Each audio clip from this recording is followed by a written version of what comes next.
Hi, welcome to another exciting episode of the Andre The Beast Crayton Show.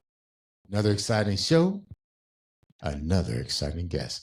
Today, we're going to talk about a woman's journey into rediscovering.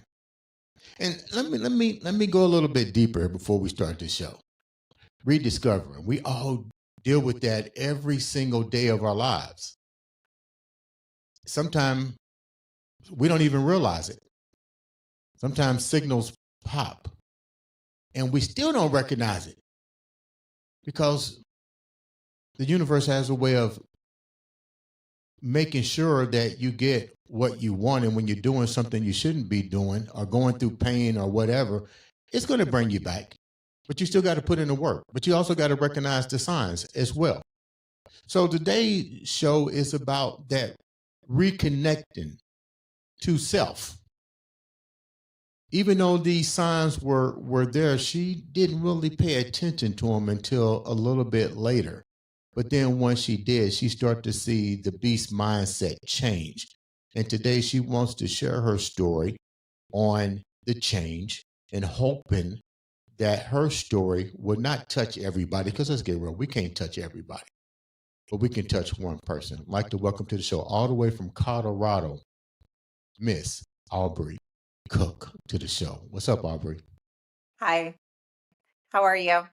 I am doing great. Thank you for taking time out of your busy morning to come and share such a beautiful story. Before we get started, tell the viewers a little bit about Miss Cook. Well, I am native, born and raised in Colorado. About 9 years ago, I decided to start a new career, and that's in real estate. I have been blessed. It has been a very fruitful season for me, and I continue to grow that. And about 6 months ago, I decided to get into life coaching and NLP. What were you doing before the real estate?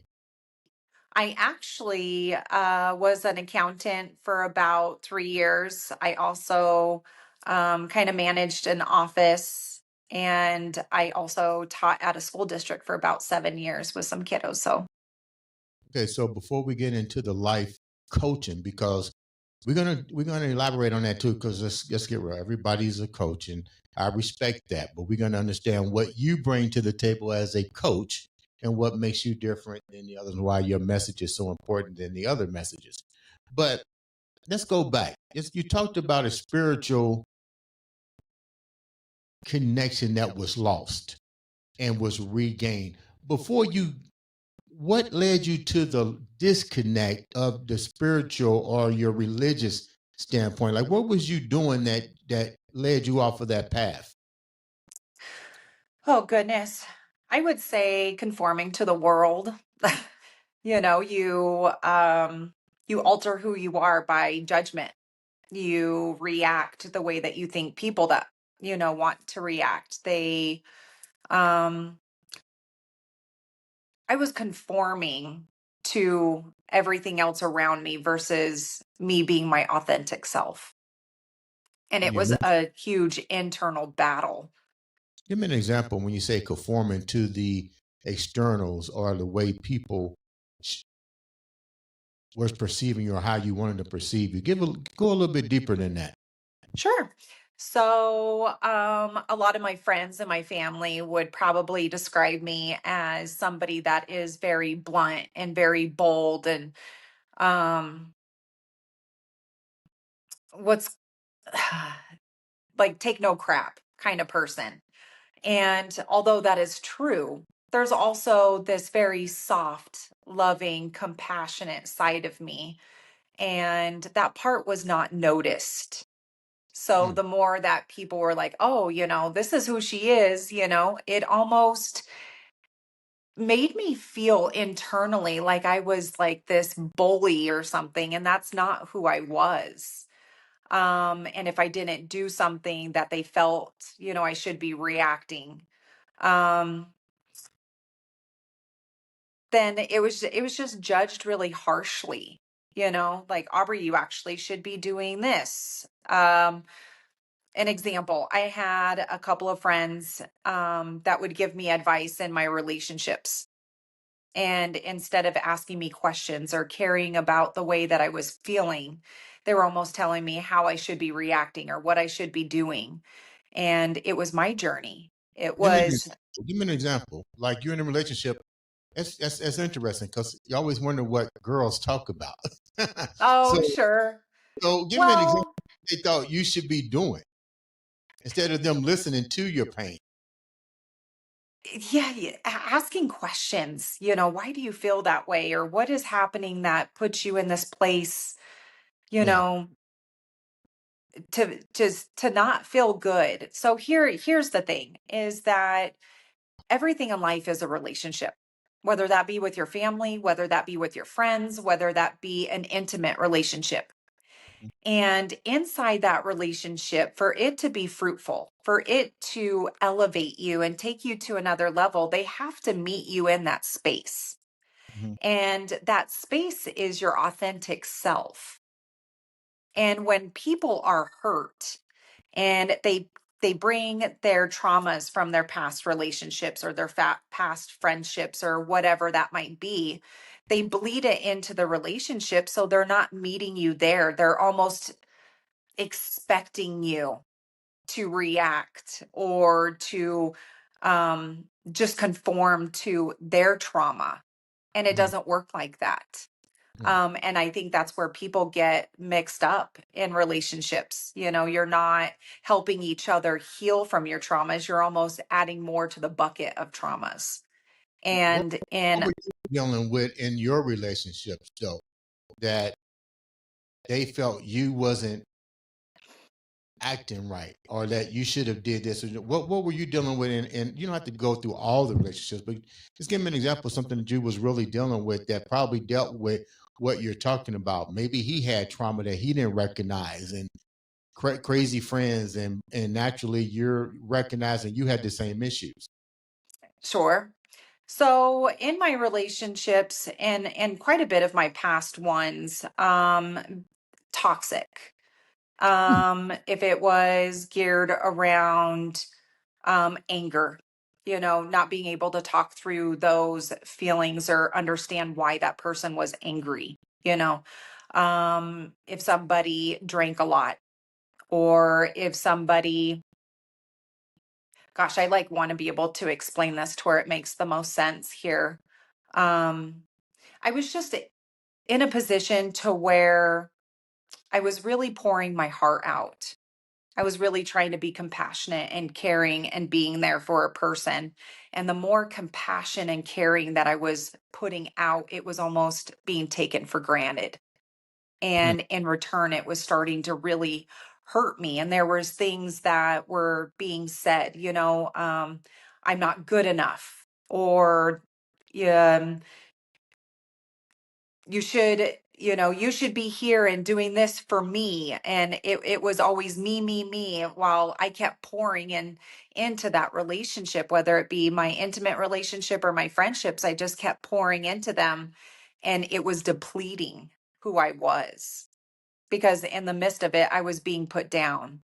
um I was told I wasn't good enough, or I was told that um my friends didn't like me, or my family didn't like me, or um This was your mate that was telling you this. I had a mate and friends tell me stuff like that. It was very hard. It was very hard to navigate. I had friends that would say, Aubrey, you're making a mistake. Why are you doing this? Um, Why were you doing it? I can understand you really didn't know what you was dealing with because you haven't. I'm just guessing you didn't get a chance to self diagnose your own self first. So this is maybe what you might consider. well, that's Uh, the beauty of all of it, if I'm being honest with you, is yeah. that um, even though that it was very traumatic, even Right. though that it caused a lot of nights in my tears and silence, journaling, praying, begging for answers. Um, it led me back to myself and to trust myself. Mhm. And as I was learning more about myself, I was also able to forgive and still love that person because people react and do things with intention. It's not that they want to hurt you. It's not that they want to put you in that position. It's just that their hurts are bleeding out through actions and words. And you Right. have to be able to step back and see that. And that's why I say meeting somebody in that space means so much because you're able to help them and understand why they might be reacting or saying the things that they're saying. Yeah, but should you take on, you're now a coach. Should you take on that responsibility? Like, I got to get real. Absolutely not. I don't I want don't to. think you should take on the responsibility, but do I think that you should offer forgiveness? Right. Absolutely. Do I think that you should love them through that? Absolutely. Because when you abandon somebody or when you deflect or go back to treating them the same way that they treated you, all you're doing is hurting them even more. And all they're Yeah. going to do is continue to hurt other people. Let's go There's no back to, healing in that. everybody goes through a different part of trauma in their lives. Some people say, it's so funny. I hear people say, I never had trauma. And I'd be like, that's bullshit. You had it, you just don't recognize what it is. Or it surfaced and you still didn't take heed to it. What type of traumas was you dealing with that you had to address your own self? It was a lot of mental and emotional traumas. And I stopped believing in myself. Um, I did. I really stopped believing in myself. I was waking up and it was always doom and gloom. There was nothing that I was looking forward to. I mean, I Really? was in a place. Go ahead. I said, really? Were there moments of suicidal thoughts, or you waking up with only two choices? It You was usually it was go. pretty rough at one time. And Really? that is probably the key thing is that yes, there were dark days for me, very dark days. Um, I was I mean, I look back now with gratitude, that I was able to get myself out of it, but Mhm. there was a moment in my life where I was listening to music that was not good. I mean, they were it was music of wanting to end your life and just wanting to give up, and it was bad. And I was even sending this to my family and friends, Wait and a minute. What was the music and who sent you the music? oh gosh, it was just ones that I would come across on TikTok or that I would just randomly hear, and it was just like I was so sad and low at that point in my life that I was just latching onto this music because I was like, finally something understands what I'm feeling right now. And it was awful. And even going through that, there wasn't a person in my life that was like, Aubrey, are you okay? Ain't that I still crazy? had. Yeah. Yeah, ain't that crazy that you go through stuff and let's say for instance you got 25 girlfriends. I saw your social media. You got a decent little group of people that you follow it. But it is funny because even in my own personal life, I tell people I can count my friends on one hand. And those are the friends that ask me every single day, how you doing? Yep, And they call multiple times, how you doing? That's yep, that means two things to me. It means they're invested in me. 100%. And when they're invested in me, I'm 100% invested in them. Yep. And it's crazy, but you've hung around these people that couldn't take 5 minutes of their time. Well, I should actually backtrack. I have, just like you, a handful of friends that really Right. did understand that I was going through. But the ones that I thought would be there, the ones that I expected to be there, the ones that I anticipated to understand me didn't. What They did you do? actually were the ones that were hurting me the most. What did you do? Did you castrate them? No, even though that like in your mind you really want to think that, but no. At the end of the day, it just kind of came down to one of those things where it was like we have to part ways. It wasn't serving me. It wasn't doing me any good. And at first, it was hard. It was destructive. Um, it made me sad, because you love and care about these people. You want them to be a part of your life. But Mhm. at some point, you have to just accept, listen, it was for a season. And, like when I coach other people, I'm like, listen, people, place, things, anything that's around you, it's all tools. It's tools to either help you grow or it's tools to help you learn something. Right, And right. that was just a season of my life that I had to learn something. It is so funny because that's really hard for people to grasp that concept because at the end of the day, everybody wants to be loved and everybody wants to have the abundance of friends. That's why we have Sure. social media. That's why we have the likes, you know, the value that let me thank you for the download. Let's put it like this.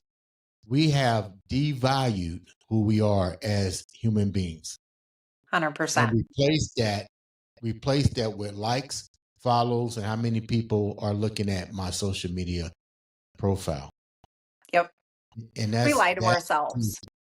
Yeah, yeah. It's kind of like I know people that can't even sit in the house alone There's a and do lot that can't.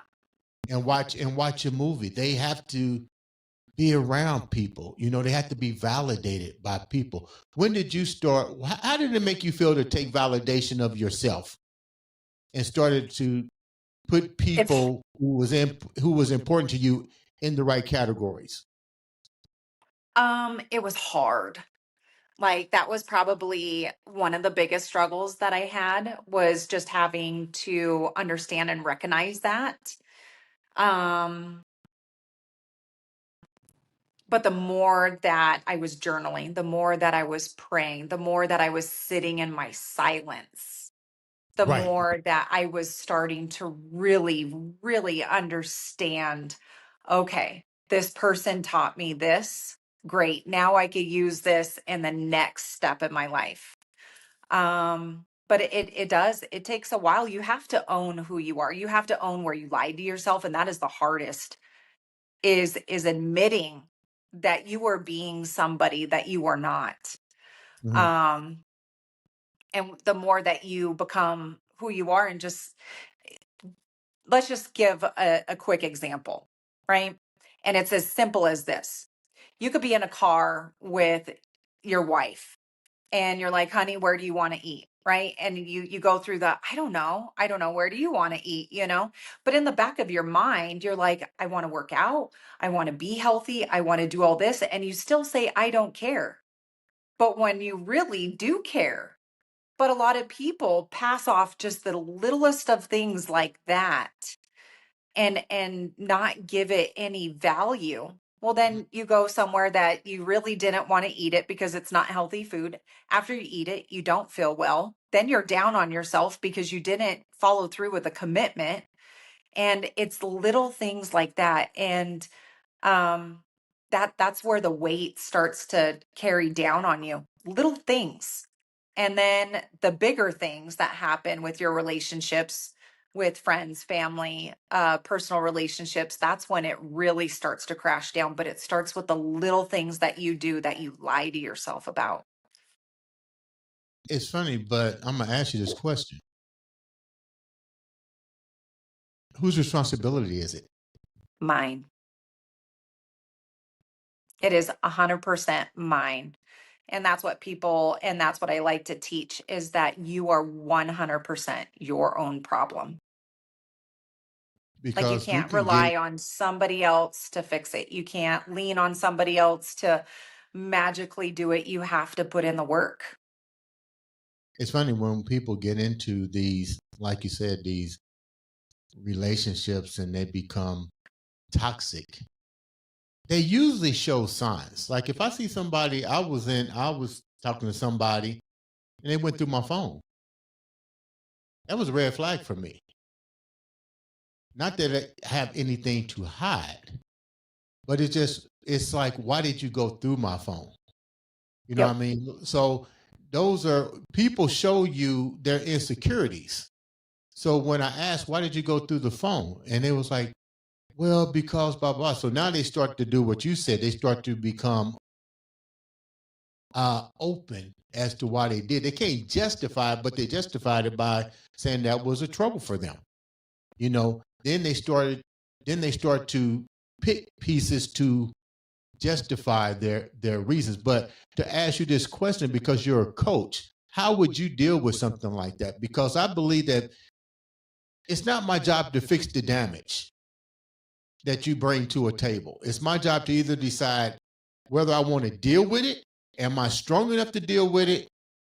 Are you going to change? And 9 times out of 10, you're not going to change because you don't recognize that you did something that was truly, what's the word we want to use here? Unhealthy. Right. Ask questions. What's your take on that? In a situation like that, I would ask the person, like, what happened? What thought went through your mind in that moment for you to pick up my phone and go Hmm. through it?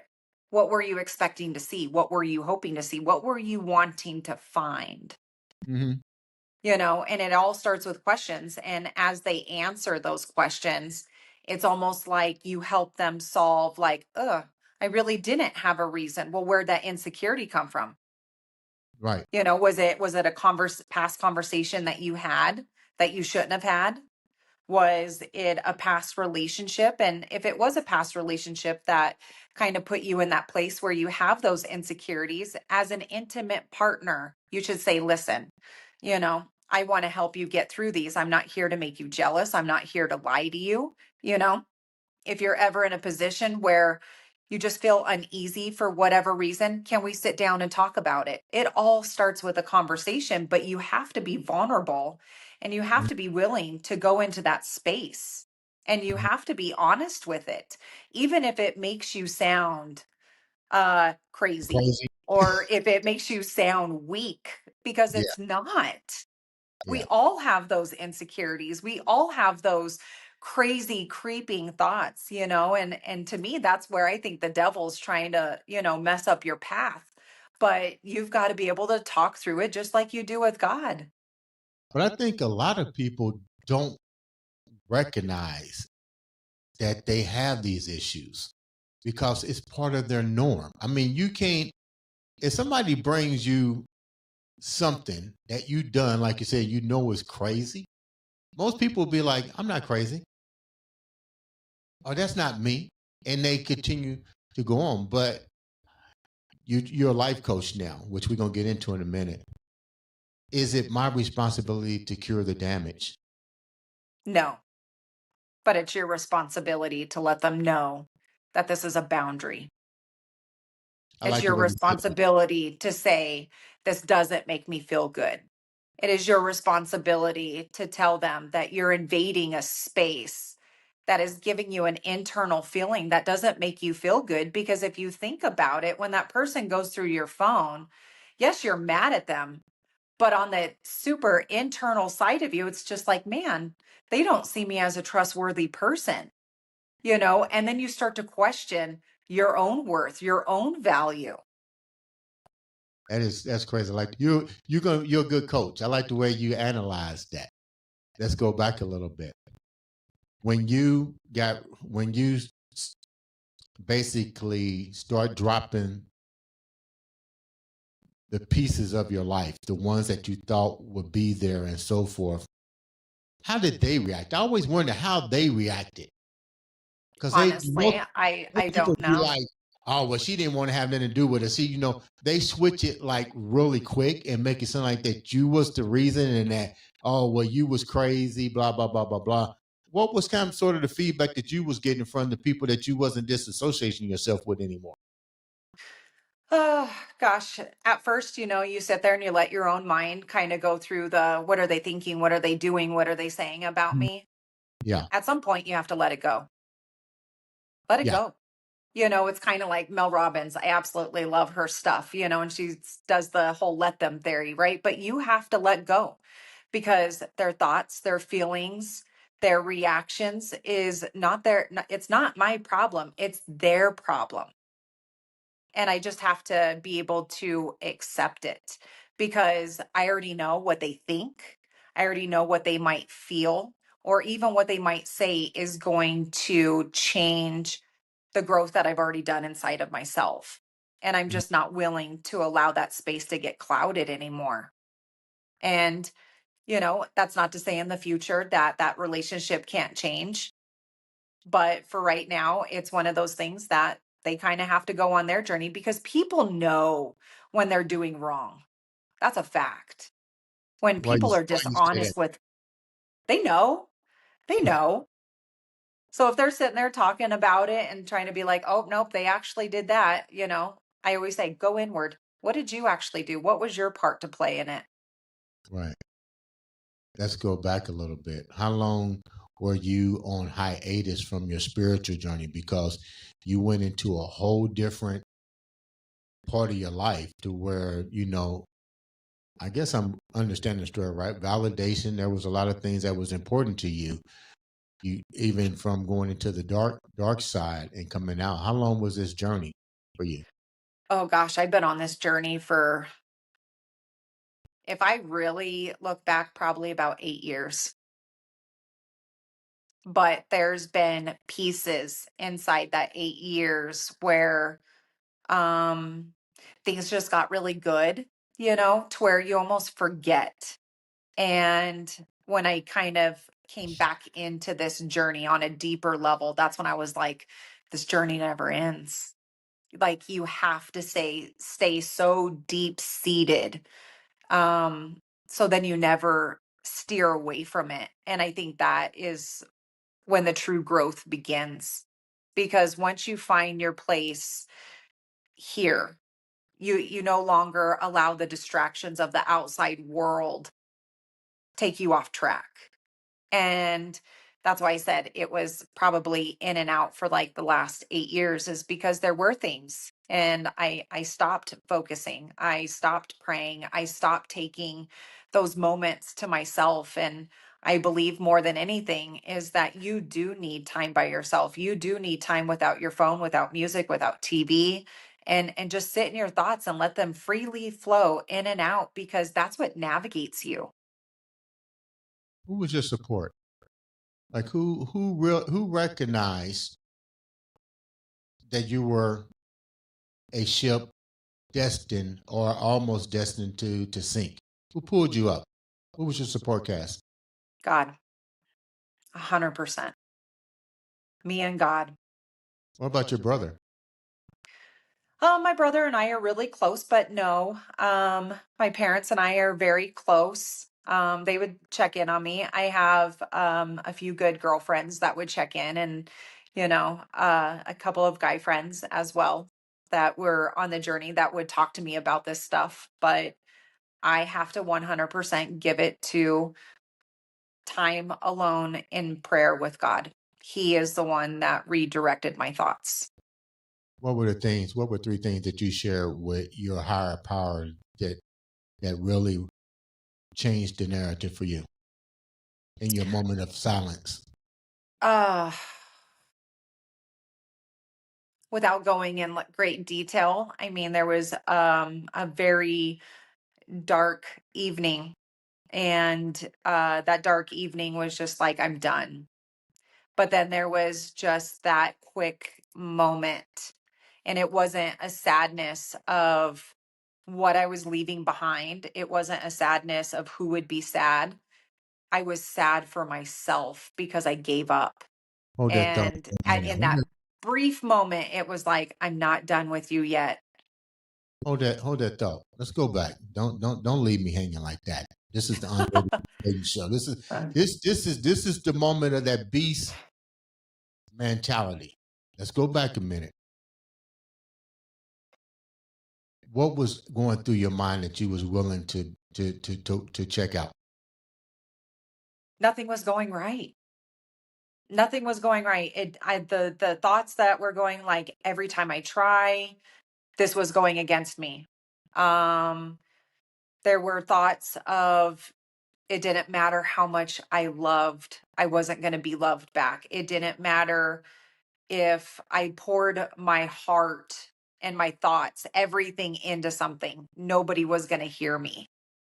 It felt alone. I don't know how else to really explain it. It was just, it was alone. There was no answer. There was not a direction to say, Aubrey, you need to go in this direction. This is what's going to help you. There just wasn't any answers. And like I said, in that moment, I can't even explain the feeling, the little voice inside of my head that said, I'm not done with you yet. And I was sad for myself. It was almost like I missed myself in that moment. When you decided to Just reply change to, it all. yeah, Change a it little more. all. In that moment, I promised myself, I said, Aubrey, you're going to get through this and your life is going to change and it is not going to look different. And that is a fact. My life has not looked the same that it did 2 years ago. And I made a promise to myself every day that I was going to wake up. I was going to be grateful for something. Um, What are you grateful for? Gosh, That's kind of cool everything. because people get up every day. Somebody asked me today, that's like, it was so funny. Said, what's your first thing you do when you get up in the morning? I said, I Uh, tell the myself, first thing that I do every yeah. morning, I thank God. I thank God for another day. I Mm, thank God for the breath that I have in my lungs. I thank God for a day of opportunity. I That like is the way. always my first thought in the morning. What's your life like now? Beautiful. It is great. I still have my days of struggle. Anybody that sits there and says, oh, my life is so great and I don't ever have any struggles, one, you're a liar. We all Mhm. have struggles. Um, but it is great. It is great because I finally wake up being grateful. I could look myself in the mirror and say, Aubrey, you have grown. You are going places. I am changing my own life and I am going to change other people's lives. I know this. And that's the beauty of all of it. And this is my personal spiritual belief is that we are testimonies. We are testimonies to help other people grow in any part of their life. You mentioned something before we wrap up. You mentioned something, and I believe that's true. That we go through something every single day, but I think once you learn how to deal with situations, it makes navigating that ship a lot better. What's your take on that? Absolutely. I'll just give a quick example Right of ahead. how I feel about this. You could be sitting in traffic, somebody could be blaring the horn at you. You could be running late, whatever the case may be, that you're in this traffic and you're literally wanting to have a meltdown and you're getting upset because you have somewhere to go and you have to be there at a certain time. When you could self regulate your thoughts and your emotions, you could take that brief 5-10 minutes that you're stuck in traffic just to think it. Think that you have a car to drive. Think that you are able to go somewhere for an appointment or meet somebody. We forget to be grateful. Is there a difference in the way men approach this ideal that you have versus women? Say that again. I'm sorry. Do you find it different and with the way in which you look at life? Is it a different because you're now a coach too? So do you find it different the way men look at life and problems and so forth versus women? Yes and no. I feel like we're starting to move into, I guess maybe the correct word is like a community that men are willing to be more vulnerable Mm.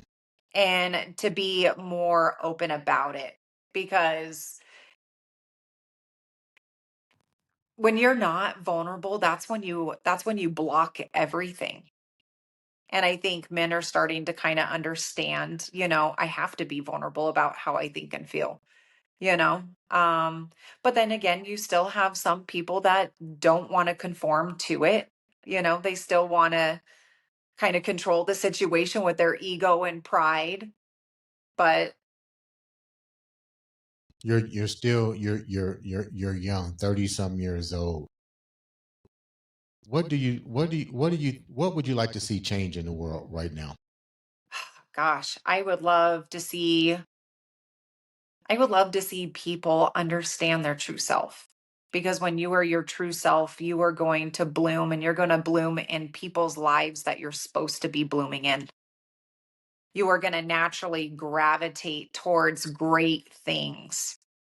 But when you live in a world where you allow these insecurities, these self doubts, these lack of values, that's where you live. And that is what consumes you. That is what surrounds you. And that is what you almost invite into your life. But when you truly can just be okay and just know your true worth and where you want to go and realize that you could do absolutely anything you want to do, the Mhm. doors of opportunity are everywhere. Absolutely everywhere. You're life coaching right now. What are the three basic handicaps that people are suffering with right now that you actually went through yourself? What are the three basic things that they're dealing with? Self-doubt, insecurities, lack of value. What do you first tell them to do? Like how do you can give a whole person a thing of steak, mashed potatoes, a bottle of wine, and say, okay, do this. How do you get them on the right path? Like I call it baby steps. Yep, baby steps. Baby steps. What do you want to do tomorrow? And whatever that may be, you write it on a sticky note. You put that sticky note on your mirror. And as you're getting ready, you are looking at that sticky note. You are reminding yourself what you want to do today. Is it something that you want to change? Is it a schedule that you want to stick to? Is it a weight loss? Whatever that challenge is between you and where you want to go. Write Mhm. it down the day before, stick it on a sticky note, put it on your mirror, and it just because you have to retrain your brain. And that's where it starts, is because we default to the comfort Mhm. versus stepping into the uncomfortable. Well, the uncomfortable creep, you have to have change. But people don't want to put in the work. They want it Well, it overnight. They want it overnight. What do you tell them? doesn't work that way. Doesn't work that way. You can't plant a seed and expect a tree to be grown the next day. You have to water it. You have to care for it. What do you think the statistics is? I know you got to know a little bit of people that get involved in these life coaches to try to change their life, but they don't want to put in the work. They drop out and they repeat this cycle over and over again. What do you think the percentage is of men and women? Oh, goodness. It's changing more and more. I think women are more open to that change for sure. I don't know what the percentage is, to be honest with you, but I think people are more open to that change. I think people are, for lack of better words, they're tired of their own shit. Mm. They're ready for something to change. But yes, you have to put in the work. It's not something that's going to happen in a couple of weeks, a couple of months. This is a journey that is years. And depending on how deep seated those struggles are, is how long you're going to be on. And it's forever. Life is a journey. Life is a journey of change. Life is a journey of knowing something new, new opportunity. You just have to be willing to step into it. Let's go back a little bit before we wrap up. You talk about life. This is a journey. We got to start recognizing, but let's get real. What about our teenagers? When should we start paying attention to what they're doing and what's your advice on that? Oh my gosh, we should start knowing what they're doing from the day they're born, if you want to know my honest answer. You learn things in the very early stages, even though that you don't think children do learn those things. They're sponges. They hear you. They know how to react. I mean, you have 5-year-olds sometimes able to navigate a phone better than, an adult. Yeah. They are sponges. I think that kids need this type exposure at a very young age. Okay. That sounds like a winner. How can the viewers reach out to you, support what you're doing, and know more about your life coaching skills? They could go on my TikTok, they could go on my Facebook, they could text or call me directly. I am open to helping everybody. I don't have a closed book. I'm here to keep it open and just help. What's your handles? You mentioned the TikTok stuff, but there's tons of TikTok. What's your handles on your social media so they can find you?